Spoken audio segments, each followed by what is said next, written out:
In many ways, modern man, Homo sapiens, is a stranger to Earth. Ever since Charles Darwin shocked the scholars and theologians of his time with the evidence of evolution, life on Earth has been traced through man and the primates, mammals, and vertebrates, and backward through ever lower life forms to the point billions of years ago at which life is presumed to have begun. But having reached these beginnings and having begun to contemplate the probabilities of life elsewhere in our solar system and beyond, the scholars have become uneasy about life on Earth. Somehow it doesn't belong here. If it began through a series of spontaneous chemical reactions, why does life on Earth have but a single source and not a multitude of chance sources? And why does all living matter on Earth contain too little of the chemical elements that abound on Earth and too much of those that are rare on our planet? Was life, then, imported to Earth from elsewhere? Man's position in this evolutionary chain has compounded the puzzle. Finding a broken skull here, a jaw there, scholars at first believed that man originated in Asia some 500,000 years ago.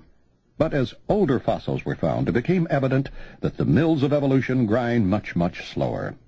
Man's ancestor apes are now placed at a staggering 25 million years ago. Discoveries in East Africa reveal a transition to man-like apes some 14 million years ago. It was about 11 million years later that the first ape man, worthy of classification Homo, appeared there. The first being considered to be truly manlike existed in the same part of Africa some 2 million years ago. It took yet another million years to produce Homo erectus. Finally, another 900,000 years for the first primitive man to appear. He is named Neanderthal after the site where his remains were first found. In spite of the passage of more than 2 million years between advanced Australopithecus and Neanderthal, the tools of the two groups, sharp stones, were virtually alike, and the groups themselves were hardly distinguishable. Then suddenly and inexplicably, some 35,000 years ago, Homo sapiens appeared as if from nowhere and swept Neanderthal man from the face of Earth. These modern men, named Cro-Magnon, look so much like us that if dressed like us in modern clothes, they would be lost in the crowds of any European or American city. Because of the magnificent cave art which they created, they were at first called cavemen. In fact, they roamed the earth freely, for they knew how to build shelters and homes of stone and animal skins wherever they went. For millions of years, man's tools had been simple stones of useful shapes. Cro-Magnon man, however, made specialized tools and weapons of wood and bones. He was no longer a naked ape, or used skins for clothing. His society was organized. He lived in clans with a patriarchal hegemony.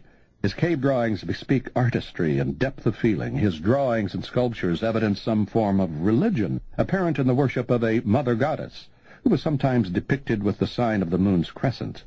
He buried his dead, and must therefore have had some philosophies regarding life, death, and perhaps even an afterlife. As mysterious and unexplained as the appearance of Cro-Magnon man has been, the puzzle is still more complicated, for as other remains of modern man were discovered, it became apparent that Cro-Magnon man stemmed from an even earlier Homo sapiens who lived in Western Asia and North Africa some 250,000 years before Cro-Magnon man. The appearance of modern man a mere 700,000 years before Homo erectus and some 200,000 years before Neanderthal man is absolutely implausible.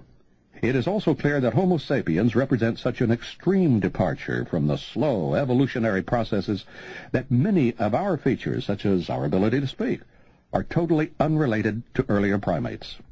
An outstanding authority in the subject, Professor Theodosius Dobzhansky, was especially puzzled by the fact that this development took place during a period when Earth was going through an ice age, a most unpropitious time for evolutionary advance.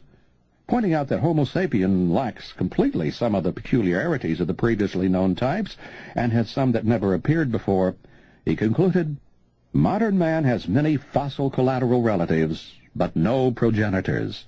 The derivation of Homo sapiens, then, becomes a puzzle. How, then, did the ancestors of modern man appear some 300,000 years ago instead of 2 million or 3 million years in the future following further evolutionary development? Were we imported to Earth from elsewhere? Or were we, as the Old Testament and other ancient sources claim, created by the gods? We now know where civilization began and how it developed once it began. The unanswered question is, why? Why did civilization come about at all? For as most scholars now admit in frustration, by all data man should still be without civilization. There's no obvious reason that we should be any more civilized than the primitive tribes of the Amazon jungles or the inaccessible parts of New Guinea. But we are told these tribesmen still live as if in the Stone Age because they've all been isolated. But isolated from what? If they've been living on the same earth as we, why have they not acquired the same knowledge of sciences and technologies on their own as we supposedly have? The real puzzle, however, is not the backwardness of the Bushmen, but our advancement, for it's now recognized that in the normal course of evolution, man should still be typified by the Bushmen, and not by us. It took man some 2 million years to advance in his tool industries from the use of stones as he found them to the realization that he could chip and shape stones to better suit his purposes. Why not another 2 million years to learn to use other materials, and another 10 million years to master mathematics and engineering and astronomy? Yet here we are, less than 50,000 years from Neanderthal man, landing astronauts on the moon. The obvious question, then, is this: did we and our Mediterranean ancestors really acquire this advanced civilization on our own? Though Cro-Magnon man did not build skyscrapers nor use metals, there is no doubt that his was a sudden and revolutionary civilization. His mobility, ability to build shelters, his desire to clothe himself, his manufactured tools, his art, were all sudden high civilization breaking an endless beginning of man's culture that stretched over millions of years and advanced at a painfully slow pace.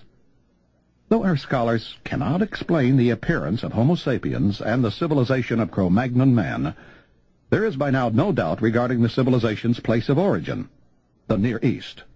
The uplands and mountain ranges that extend in a semi-arc from the Sargos Mountains in the east, where present-day Iran and Iraq border each other, through Ararat and Taurus ranges in the north, then down, westward and southward to the hill lands of Syria, Lebanon, and Israel, are replete with caves where the evidence of prehistoric but modern man have been preserved.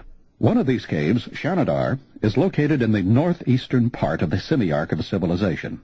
Nowadays, fierce Kurdish tribesmen seek shelter in the area's caves for themselves and their flocks during the cold winter months. So it was one wintry night 44,000 years ago when a family of 7 sought shelter in the cave at Shanidar. Their remains, they were evidently crushed to death by a rockfall, were discovered in 1957 by a startled Ralph Solecki, who went to the area in search of evidence of early man. What he found was more than he expected. As layer upon layer of debris was removed, it became apparent that the cave preserved a clear record of man's habitation in the area from about 100,000 to some 13,000 years ago. What this record showed was as surprising as the find itself. Man's culture has shown not a progression, but a regression. Starting from a certain standard, the following generation showed not more advanced, but less advanced standards of civilized life. And from about 27,000 B.C. to 11,000 B.C., the regressing and dwindling population reached the point of an almost complete absence of habitation. For reasons that are assumed to have been climatic, man was almost completely gone from the whole area for some 16,000 years. And then around 11,000 B.C., thinking man reappeared with new vigor and on an inexplicably higher cultural level. It was as if an unseen coach, watching the faltering human game, dispatched to the field a fresh and better trained team to take over from the exhausted one. Throughout the many millions of years of his endless beginning, man was nature's child. He subsisted by gathering foods that grew wild, by hunting the wild animals, by catching wild birds and fishes. But just as man's settlements were thinning out, just as he was abandoning his abodes, when his material and artistic achievements were disappearing, just then, suddenly, with no apparent reason, and without any prior known period of gradual preparation, man became a farmer. Agriculture began exactly where thinking man had emerged earlier with his first crude civilization, in the Near East. Man's first farming venture was the cultivation of wheat and barley. However, scholars remain baffled by the profusion of other plants and cereals basic to human survival and the advancement that kept coming out of the Near East. These included in rapid succession millet, rye, and spelt. Among the edible cereals, flax, which provided fibers and edible oil, and a variety of fruit-bearing shrubs and trees. In every instance,